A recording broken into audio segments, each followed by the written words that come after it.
Brown has said there's a war in this country between those who believe and some of those who don't. These are perilous times for people of faith, not in the sense that we are going to lose our lives, but in the sense that it will cost you something if you are a person of faith who stands up for what you believe in and say those things out loud. However, the scratching and clawing over the condition of the culture is not limited to federal court nominees. As y'all are aware, arguments over immigration get those who are concerned with its effect on the culture branded racist. Tax policy is another area with much wrangling and vituperation. New York U.S. Representative Charlie Rangel claimed a few years ago that anyone who wanted to reduce the federal tax burden is also a racist. These and many other divisive cultural issues, such as the court decisions on homosexual marriage, have shaped recent elections. Indeed, after the 2000 and 2004 presidential elections, the blue states have talked of secession. Indeed, in a late December 2006 opinion piece, a writer for the Toronto Star opined that dissatisfaction with the again politically powerful South may lead to a crisis in the United States, and that Canada over the next 15 years may have to deal with integrating with the New England states. And why? The writer, Stephane Kelly, says it's because there are really two countries on Canada's southern border. One that is social democrat, progressive, and humane. The other aristocratic, repressive, religiously dogmatic, and backward, whose glib politicians have long manipulated the North away from fashioning a better society. Of such a political union between New England and Canada's eastern provinces, the writer claims, it would be undoubtedly more secular, more social democratic, more pacifist, and more ecological than its southern neighbor. That may give a clue as to why with every election season the other predictable issue in our recent elections appears again and again. I'm talking about the intensification of the attacks on all things southern, especially the flag of our fathers, who were soldiers of the South and fought beneath the folds of the Confederate battle flag. If that's too obscure, recall Howard Dean's comment during the 2004 primaries when he sought the votes of those who have CSA flags in their trucks, a comment which earned him a storm of censure, none for the right reasons. Why is the South still, after slavery and segregation have long ago faded away, the object of these attacks? Why is the history and culture of the South, absent those things, a political issue? The reason can be discerned from the attack. That attack is the result of the lethal fight between the rationalists and anti-rationalists, the latter being the romantic naturalists who sprang out of Enlightenment intellectual speculation long before we were born. But the South has never believed much of the philosophy growing out of that fight, which in the intervening years since the South lost its struggle to separate itself from these modern philosophical poisons, has become what is now called the revolutionary secular left, or cultural Marxism.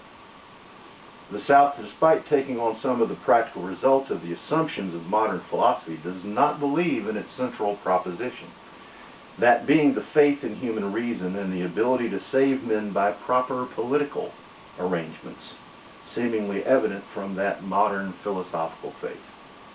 Those twin assumptions, the rationalist one that says we can totally rely on human reason, and the naturalist romantic one that says salvation is as simple as perfecting our politics, forms the core of the modern idea of progress. To the degree the South holds the more ancient faith, and not the new conjoined philosophies, it is also romantic, but its romanticism is Christian, and not the new radical naturalist romanticism preaching a new vision of tolerance, masquerading as reason. As the English man of letters G.K. Chesterton said, modern tolerance is the virtue of men who no longer believe in anything. And that forms the background for why Justice Brown says there is a fight brewing between those who believe and those who don't in this country. This atmosphere, if you will, this renewed contention between two radically different Gnosticisms, is the terrain on which we members of the Sons of Confederate Veterans are asked to pursue the charge, and confirms Jefferson Davis' assertion that despite the Northern victory, the issues involved would inevitably resurface. Or, as Vice President of the Confederacy, A.H. Stevens, commented, that the cause of the South is the cause of us all, if you're not a Jacobin leftist. That charge, delivered by Lieutenant General Stephen Dill Lee, Commander General of the United Confederate Veterans, in New Orleans, Louisiana, 25 April 1906, was delivered over 113 years ago. For those of you who may not be familiar, that charge reads, "To you, Sons of Confederate Veterans, we will commit the vindication of the cause for which we fought. To your strength will be given the defense of the Confederate soldier's good name, the guardianship of his history, the emulation of his virtues, the perpetuation of those principles which he loved, and which you love also, and those ideals which made him glorious, and which you also cherish." I would assert to you that in the modern world in which we live, vindicating that cause of us all, defending that good name, guarding that history, emulating those virtues, perpetuating those principles and ideals, is going to be very difficult and inherently political, given the leftist atmosphere by which we are now almost wholly surrounded, and which by the very nature of its worldview must attack the South's history, symbols, monuments, and commemorations, and not just attack them, but seek to extinguish even their memory. They pursue that result because they know full well that the South and its symbols, representing that old decentralized republic, are their chief enemy. Hence the incessant claims in our new Jacobin era to see them through a racial filter. Our ancestors saw these matters far more clearly than we, because they had not been subjected to the more than a century-long campaign to obscure the nature of the contention. Our Confederate ancestors foreordained that such an opinion would come to hold sway. The Reverend James Henley Thornwell, pastor of a church in Charleston, South Carolina, in a book called Our Danger and Our Duty, written in 1862, just before his death in August of that year, expressed the following, quote, "The civilized world will look coldly upon us, or even jeer us with the taunt that we have deservedly lost our own freedom in seeking to perpetuate the slavery of others. We shall perish under a cloud of reproach and of unjust suspicions, sedulously propagated by our enemies, which will be harder to bear than the loss of home and of goods. Such a fate never overtook any people before." Close quote. Almost 50 years after Thornwell's prediction, in 1911, a book titled The Men in Gray was published, written by a former Confederate soldier who served in the 13th Virginia Infantry in Stonewall Jackson's Corps. The soldier was Robert Catlett Cave.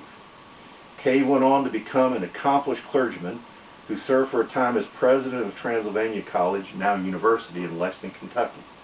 Reverend Cave preached the funeral for Jefferson Davis on behalf of Tennessee in Nashville in 1889, and on 30 May 1894 he delivered the dedicating and unveiling speech to the Confederate Soldiers and Sailors Monument in Richmond, Virginia. That speech formed the core of the book just mentioned, published in 1911. In his preface, Cave said, quote, "It has been truthfully said that history as written, if accepted in future years, will consign the South to infamy. And only by refusing to acquiesce in it as it is now written can we possibly prevent future generations from so accepting it. By reiterating the truth, we may possibly counteract some of the misrepresentations and hand down the story of the South's fight to posterity so that their children's children will think and speak of them with pride rather than shame." Close quote.